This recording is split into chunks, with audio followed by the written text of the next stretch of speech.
சகாயம் IAS இங்க வந்து ஒரு முன் உதாரணமா சொல்லுவாங்க. நேர்மையான அதிகாரி, இவர் வந்து நிறைய இடங்களுக்கு மாற்றப்பட்டார் நேர்மையான அதிகாரிங்கிறதுனால. அதே போல ஒரு தமிழ் ஐஏஎஸ் ஆபீசர் வந்து வெஸ்ட் பெங்கால்ல கலக்கிக்கிட்டு இருக்காரு, ஆட்சியாளர்களுக்கு வந்து ஒரு சிம்ம சொப்பனமா திகழ்றாரு அப்படிங்கிற மாதிரி நாங்க அதை பார்த்துட்டு இருக்கோம். என்னென்ன மாதிரியான பிரச்சனைகள் சார் நீங்க ஃபேஸ் பண்ணுவீங்க, அதெல்லாம் எப்படி நீங்க சமாளிக்கிறீங்க?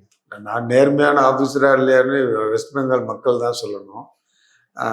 அது இல்லாமல் வந்துட்டு எனக்கு வந்த பிரச்சனைகள் எல்லாமே நான் இப்போ சொன்னேன் இல்லையா, இதனால தான் வந்து நிறைய பிரச்சனைகள் வந்துச்சு.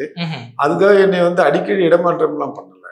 இடமாற்றம்லாம் பண்ணல. அங்கே வந்து இதை வந்து 2 டைப்பாக பண்ணலாம். ஒன்று வந்துட்டு ஒரு ஆஃபீஸர் பிடிக்கலைன்னா அவர் வந்து என்ன 4 மாதத்துக்கு ஒருக்க, ஒரு 1 வருஷத்துக்கு ஒருக்க ட்ரான்ஸ்ஃபர் பண்ணுறது, அது ஒரு பாலிசி. இல்லை அப்படின்னா ஏதாச்சும் ஒரு டம்மி போஸ்ட்டில் 8 வருஷம் வச்சிருக்கிறது, 6 வருஷம் வச்சிருக்கிறது, அந்த மாதிரி ஒரு பாலிசி.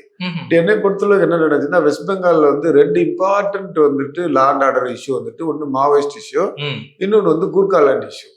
இந்த 2மே வந்து பீக்ல இருந்தப்போ வந்து என்ன பண்ணாங்க அப்படின்னா, மாவோயிஸ்ட் ப்ராப்ளம் பீக்ல இருந்தப்போ வந்துட்டு சிபிஎம் கவர்மெண்ட் என்னைய தான் அங்கே அனுப்புனாங்க. நான் தான் அங்கே வந்துட்டு 2 வருஷம் இருந்தேன். நான் அதுல நான் இருந்தப்போ நிறைய முக்கியமான இன்சிடென்ட்லாம் நடந்துச்சு. பெரிய பெரிய ஆக்சிடென்ட் அந்த மாதிரிலாம் நடந்துச்சு. அதுக்கப்புறம் 2011 எலெக்ஷன் வந்து வித் ஹெவி ப்ரொடெக்ஷன் வந்து நாங்கள் பண்ணணுங்க. அதுக்கப்புறம் வந்துட்டு 2017 வந்து கூர்காலாண்ட் அஜிடேஷன் ஒரு தனி மாநிலம் கேட்டு டார்ஜிலிங் கலிம்போங்கில் பண்ணாங்க இல்லையா, அது வந்து ஒரு பெரிய லா அண்ட் ஆர்டர் ப்ராப்ளம். அந்த ப்ராப்ளம் நடந்தப்பையும் வந்துட்டு என்னன்னா, அந்த ப்ராப்ளம் நடந்து அன்னைக்கு ஈவினிங் வந்து ஃபயரிங் ஆகி ஒரு 3 பேர் இறந்துடுறாங்க. அன்னைக்கு நைட் என்னைய டிரான்ஸ்ஃபர் பண்ணாங்க. இதெல்லாம் வந்து என்னன்னா, நீங்க வந்துட்டு ஒரு எஃபிஷியன்டான ஆபீசரு, நீங்க தான் வந்துட்டு போய் அதை இது பண்ண முடியும் அப்படிங்கிற மாதிரி சொன்னாலும் அது உண்மை கிடையாது.